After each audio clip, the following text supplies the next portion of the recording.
didn't realize when I started a podcast that it would become a time capsule.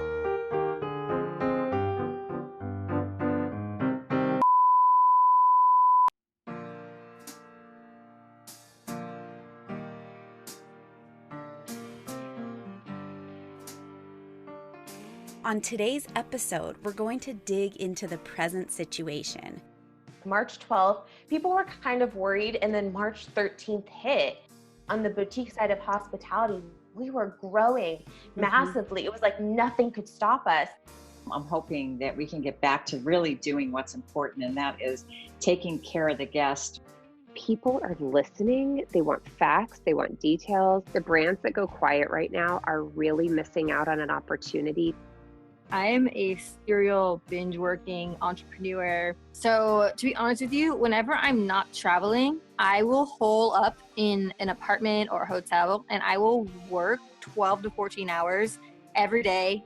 This past 2 months has pretty much been like one of those times. When you take care of the most marginalized, then you take care of everyone. I don't want to be the only one. I want there to be a number of hotels, a number of brands with people in leadership and ownership that look like myself.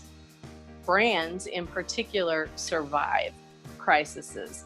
We are changed and we evolve, but we do survive. Travelers' psyches have changed. And that means that travel planning has changed dramatically. There's pent-up demand right now. Everybody wants to travel. Slashing rates is the last thing that we should do. To a certain extent, I often think I wouldn't be where I am today if hotels weren't forced to actually be hospitable to everybody. And I feel like I owe a real debt that I can pay back by operating my hotels in that way. On Blackout Tuesday, a lot of brands posted the black box, made a statement, and then it's back to business as usual. You can't have this conversation enough. I think the more exposure you can bring to people in these communities that aren't so diverse, the more change you're going to see. I've been in conversations with business leaders that say, well, why do I have to have the rainbow flag, in front of my business or this or that? And it's like, because you've never been punched in the face because of who you are. A lot of people keep talking about OTAs, we don't need them. These guys spend so much money on marketing, right? And it's a one-stop shop. You also start seeing an increase in direct traffic because of the billboard effect. The industry is constantly evolving, and over the past few months even, we've seen travel companies and publications opening their eyes to the fact that we need to be more inclusive and allow space for all voices. Service is what you deliver. Hospitality is how you make people feel.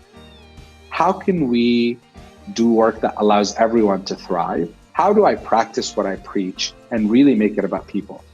We're working on coining this term, by the way. I'm going to trademark it. We call it give a shit ability. There was one time that I had applied somewhere and the chef gave me one look, I can tell, and it was just like, no, we're not hiring. Maybe the more exposure there is, the less there will be young women like me that didn't raise their hand to say something, or to just change it, to say, screw this job, screw this chef, and to pursue their own and create spaces of inclusion for everyone.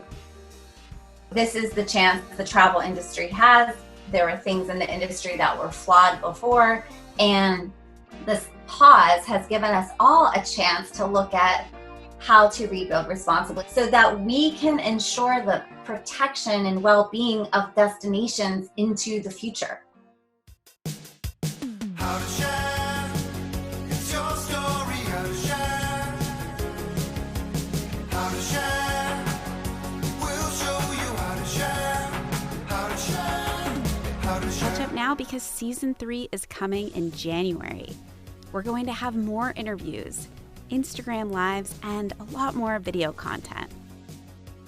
We are looking for our next guests.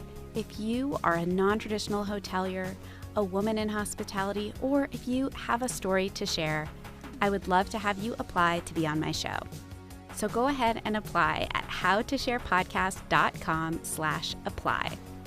As always, keep sharing your stories.